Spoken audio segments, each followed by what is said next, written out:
Halo, selamat datang di Monumen Pers Nasional di Surakarta. Monumen Pers saat ini sedang tutup dalam rangka pencegahan virus corona. Oleh karena itu, saya akan membawa kamu mengunjungi museum secara virtual.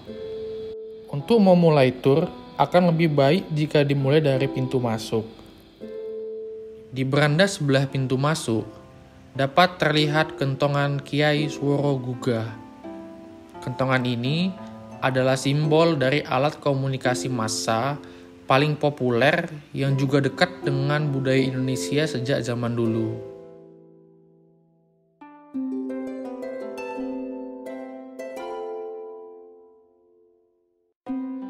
Saat memasuki gedung induk, yang pertama kali terlihat adalah meja penerima tamu.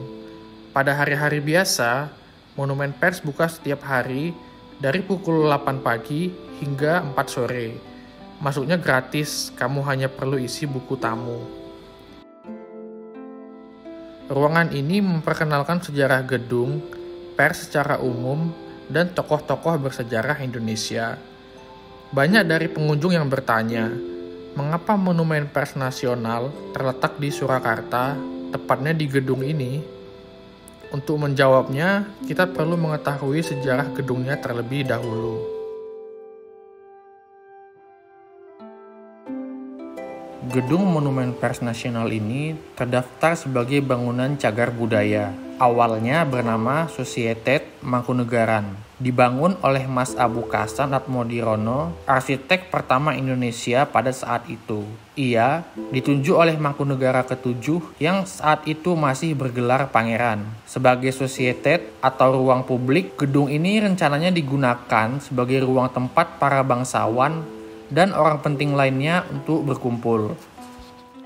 Langgam arsitekturnya mewakili dua langgam arsitektur yang berkembang pada saat itu, yakni pembauran dua kebudayaan timur dan barat, Jawa dan Eropa.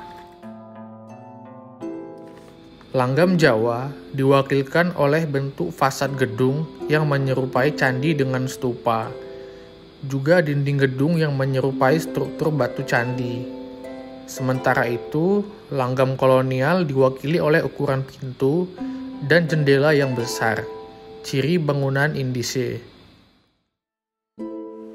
Sebagai ruang perkumpulan, Societet Mangkunegaran telah menyaksikan banyak kisah klasik. Salah satunya menjadi tempat terselenggaranya Kongres Wartawan Pertama Indonesia. Kongres ini kemudian melahirkan Serikat Persatuan Wartawan Indonesia atau PWI. Karena peristiwa tersebut, maka gedung ini dijadikan museum tentang pers. Setelah meninggalkan bagian perkenalan gedung, di sebelah kiri pintu masuk terdapat penjelasan pers secara umum dan mengapa ia penting. Pada dasarnya, pers adalah usaha untuk mengumpulkan dan menyajikan berita tentang peristiwa di masyarakat. Keberadaannya vital sebagai pilar keempat demokrasi. Tugasnya menjadi pengawas pemerintahan. Namun, dalam sejarahnya, pekerja pers tak bisa lepas dari ancaman kekerasan. Di bagian ini, kamu dapat melihat beberapa pekerja media Indonesia yang pernah menjadi korban.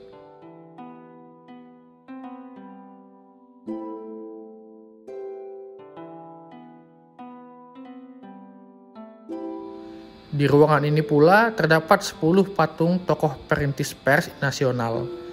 Seperti namanya, mereka adalah beberapa dari tokoh yang memulai dan menggerakkan pers Indonesia sejak masa kolonial Belanda. Mereka ini diantaranya Sam Ratulangi, dokter yang juga kolumnis untuk mingguan berbahasa Belanda Nationale Commentaren yang kritis terhadap Belanda. Yang kedua, Tirto Adi Suryo, bapak pers nasional yang populer setelah mendirikan dan mengelola Medan Priai, surat kabar pribumi pertama di Indonesia. Yang ketiga, Darmo Sugito, penulis untuk koran populer seperti Bro Martani hingga Selompret Melayu. Yang keempat, Sudarjo Cokrosisworo, pengarang pada surat kabar utusan Hindia hingga Sinpo. Juga pelopor berdirinya Badan Musyawarah Jurnalistik yang menjadi cikal bakal Persatuan Jurnalis Indonesia atau PERDI yang menjadi cikal bakal PWI. Yang kelima, Jamaluddin Adinegoro, wartawan politik yang pernah menulis artikel tentang kisah perjalanannya di Eropa di majalah Panji Pustaka. Ia mengabdikan dirinya untuk kantor berita Antara dan kini namanya diabadikan menjadi nama anugerah untuk insan pers Indonesia. Yang keenam, Bintarti, wartawan untuk Cahaya Selatan, pewarta Surabaya hingga kepala redaksi kantor berita Jepang Domei di Indonesia. Selanjutnya, Danujirja Setiabudi atau dikenal dengan Dawes Dekker. Dikenal sebagai salah satu dari 3 serangkai, dia pernah bekerja untuk surat kabar ternama seperti The Lokomotif, Batavia Newsblad, hingga The Express. Kemudian ada Abdul Rifai, dokter sekaligus wartawan yang menulis untuk surat kabar berbahasa Melayu dan Belanda. Ia menjadi inspirasi Tirto Adisuryo dan disebut sebagai yang memulai geliat pers nasional. Yang kesembilan, Bagir Suratmadja, pemimpin redaksi pertama koran Sifat Tahunan dan Berita Priangan, penulis 2 buku tentang jurnalistik dalam bahasa Sunda, hingga menjadi ketua Perdi di Bandung.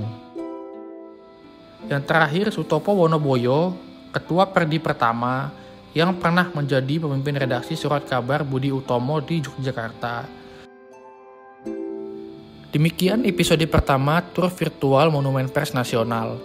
Di episode mendatang, kamu akan diajak mengunjungi ruang pamer di mana sebagian besar koleksi seperti radio hingga mesin tik berada, dan juga sejarah lini masa pers di Indonesia.